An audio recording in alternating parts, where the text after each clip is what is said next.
នោះកីឡាករធឿនតារាដែលមានឈ្មោះប្រកួតបាទនៅថ្ងៃជាក់លាក់ច្បាស់លាស់ដែលជាការបង្ហោះនៅលើគេហទំព័រផ្លូវការរបស់ Page Town Full HD TV តែម្ដងអញ្ចឹងប្រិមិត្តដែលនិយមតាមដាននៅក្នុងវិស័យគុនខ្មែរទាំងអស់គ្នាប្រកាសជាទន្ទឹងនៃការប្រកួតកីឡាករគុនខ្មែរកីឡាករធឿនតារាដូចជាកីឡាករគុនខ្មែរដែលទទួលការចាប់អារម្មណ៍នៅពេញបណ្ដាញសង្គមតែម្ដងហើយឥឡូវនេះគឺគាត់មានការប្រកួតមួយដែលមានការបង្ហោះនៅលើ Page Town ចំហើយការប្រកួតមិនមែនមានតែធឿនតារាទេប្រិមិត្តគឺមានតាំងពីកីឡាករអេអាមរិនវ៉ាន់ថងចម្រើនគុនខ្មែរមើលមីខៀអញ្ចឹងសុទ្ធតែជាកីឡាករដែលពេញលេងមួយទំហឹងតោះមកស្ដាប់បាទពីការប្រកួតក៏ដូចជាការបង្ហោះនៅលើ Page Town ដូចតទៅលោកស្ទួយគុនខ្មែរដល់កម្រិតពិភពលោកធឿនតារាដែលជាបេក្ខភាពបាទ Golden បាទ Boy ទី1បាទ Golden Boy ទី1ដែលនឹងមានវត្តមានក្នុងមហាព្រឹត្តិការណ៍ Gainsbourg Golden Boy គុនខ្មែរបាទ2025តើកីឡាករបាទរូបណាដែលជាដៃគូដ៏ស័ក្តិសមជាមួយនឹងបាទ Golden បាទធឿនតារាអញ្ចឹងប្រិមិត្តការប្រកួតគឺនៅថ្ងៃទី3ខែកក្កដាឆ្នាំ2025ខែ7ហ្នឹងប្រិមិត្តណាហើយចាប់ពីវេលាម៉ោង8យប់បាទតទៅហើយទីតាំងគឺនៅក្បែរដីឡូបាទវត្តស៊ូនពេជ្រខណ្ឌកំបូលរាជធានីភ្នំពេញហើយមានការផ្សាយផ្ទាល់នៅលើកញ្ចក់ទូរទស្សន៍ Town Full HD TV ក៏ដូចជានៅលើបាទគេហទំព័រ Facebook Town Full HD TV ផងដែរអញ្ចឹងប្រិមិត្តបាទធឿនតារាគឺមិនទាន់មានការបញ្ជាក់ថាជួបជាមួយនឹងកីឡាករសញ្ជាតិអីទេបងប្អូនណាបាទអត់ទាន់មានដូចគ្នាហើយទាំងអស់ប្រិមិត្តណាមកមិនថាធឿនតារាមិនថាកីឡាករឈុតសេរីវ៉ាន់ថងទេគឺមិនទាន់បញ្ជាក់ថាជួបជើងខ្លាំងណាទេអញ្ចឹងនេះគឺជាព័ត៌មានបឋមដែល Page Town បង្ហោះចំបាទទាំងអេអាមរិនក្តីក៏មិនទាន់ទៅជួបនរណាដដែលដែរបាទដឹងជួបថាកីឡាករនឹងរូបរាងយ៉ាងម៉េចហើយសញ្ជាតិអីគឺនៅដូចគ្នាប្រិមិត្តបាទគាត់យើងដឹងថាមិនមែនផ្ទះលេខ2ទេបាទមិនមែនទេអញ្ចឹងប្រិមិត្តនេះគឺជារឿងមួយដែលពេញលេងមួយទំហឹងតែម្ដងប្រិមិត្តអញ្ចឹងប្រិមិត្តដែលនិយមតាមដាននៅក្នុងវិស័យគុនខ្មែរមានមតិយោបល់យ៉ាងម៉េចហើយមានពាក្យពេចន៍អីសម្រាប់ជូនពរទៅកីឡាករធឿនតារាដែលជាកីឡាករគុនខ្មែរគីឡូ72គីឡូ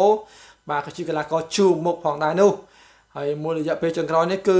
គាត់ខានការប្រកួតប្រិមិត្តណាបាទខានការប្រកួតបាទអញ្ចឹងមានមកប្រកួតនេះប្រកាសជាក៏ក្រៅគុនខ្មែរហើយប្រិមិត្តទូទៅទៅមើលតើធឿនតារាយើងជួបម្ដងនេះបាទជួបនឹងកីឡាករប្រភេទណាហើយប្រិមិត្តចង់ឲ្យជួបនរណាគេបាទអាច comment នៅខាងក្រោមវីដេអូនេះបានប្រិមិត្តហើយកុំភ្លេចជួយ share ចែកចម្លែកចែកគ្នាដឹងផងជាពិសេសគឺ fan ធឿនតារាតែម្ដងប្រិមិត្តបាទប្រកាសជានឹកនៃការប្រកួតរបស់គាត់បាទអញ្ចឹងadmin សង្ឃឹមថាធឿនតារានឹងខិតខំប្រឹងប្រែងវឹកហាត់ឲ្យពេញតែម្ដងបងប្អូនដើម្បីប៉ះជាមួយនឹងជើងខ្លាំងដែលមកជួបគាត់ប្រិមិត្តណាអញ្ចឹងបាទជើងខ្លាំងមកគឺដឹងថាពេញលេងប្រិមិត្តបាទមិនមែនលំទេថោនដូចចំម្ដងនេះគឺសិតតែរបស់ពិតមកហើយតែយើងប្រហែលប្រហោងហើយបាទអត់មានលេងសើចទេតែប្រហែលគឺចាញ់បាទគេឈ្នះហើយអញ្ចឹងម្ដងនេះនឹងដឹងសខ្មៅបាទសង្ឃឹមថាថោននឹងយករបស់ពិតប្រូប្រិមិត្តមិនពិតមកមកយកពិតប្រូបាទដាក់ឲ្យពេញលេងណាណីមើលអញ្ចឹងការប្រកួតនេះខ្ញុំបាទចិញ្ចឹមចិត្តចង់មើលយូរបងប្អូនបាទហើយរៀបមកគឺពេញខ្លាញ់បងប្អូនពេញខ្លាញ់បាទដូចខ្លាញ់ក្តាមយើងបាទភ្លៀងធ្លាក់ដបងហើយមកសុទ្ធតែខ្លាញ់បងប្អូនបាទគឺតាំងពីធឿនតារាបាទអេអាមរិនបាទមើលមីខៀចម្រើនគុនខ្មែរបាទសុទ្ធតែជាកីឡាករលំដាប់ជួរមុខប្រភេទគីឡូនៅក្នុងប្រទេសកម្ពុជាយើងបងប្អូនហើយអញ្ចឹងគឺដឹងតែល្អមើលហ្មងបាទល្អមើលបាទដឹងតែល្អមើលថោនដាក់មកក្របនេះគឺដឹងតែក្រើកហើយបញ្ជូដឹងគ្រប់ទឹកបងប្អូនសំខាន់នោះយើងចាំមើលដៃគូដែរបាទថាតើពួកគាត់នឹងជួបដៃគូប្រភេទណាហើយជាកីឡាករសញ្ជាតិអីនោះ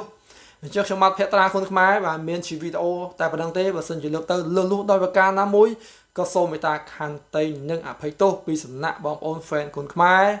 ហើយកុំភ្លេច comment នៅខាងក្រោមវីដេអូបើពេញចិត្តនៃការផលិតជាវីដេអូបាទមេត្តាចុចពាក្យ subscribe នៅ channel YouTube បើទស្សនានៅលើ page កុំភ្លេចជួយ follow page admin ម្នាក់មួយនឹង comment ដោយក្រុមសិលធម៌បងប្អូនវិភាគទាំងអស់គ្នាថាតើបងប្អូនបាទចង់ឲ្យធឿនតារាជួបអ្នកណាបាទដើម្បីឲ្យណាស់ណៃបងប្អូនបាទដោយសារធីរ៉ាមួយរយៈពេលចុងក្រោយល្បីមែនទេបាទល្បីបាទល្បីរឿងអីបងប្អូនបាទល្បីរឿងផ្សេងបាទ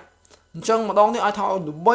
ជាងនឹងទៀតបងប្អូនបាទសង្ឃឹមថាគាត់នឹងធ្វើបានល្អនៅលើសង្វៀនម្ដងនេះបាទរៀបចំរបស់ពិតមកដឹងតែពេញលេងបងប្អូនតែប្រហែលគឺស្ដោករបស់គេហើយបាទឲ្យណាណៃបងប្អូនបាទដាក់របស់ពិតមកគឺដឹងល្អមើលបាទអែមសែមក អញ្ចឹងអរគុណដល់ថោសម្រាប់ការរៀបចំមកក្រុមនេះបាទគឺពេញលេងមួយទំហឹងប្រិមិត្តបាទអែមមែនទេអញ្ចឹងវីដេអូនេះមិនតែប៉ុណ្្នឹងទេអរគុណបាទជួបគ្នានៅវីដេអូក្រោយបាយបាយ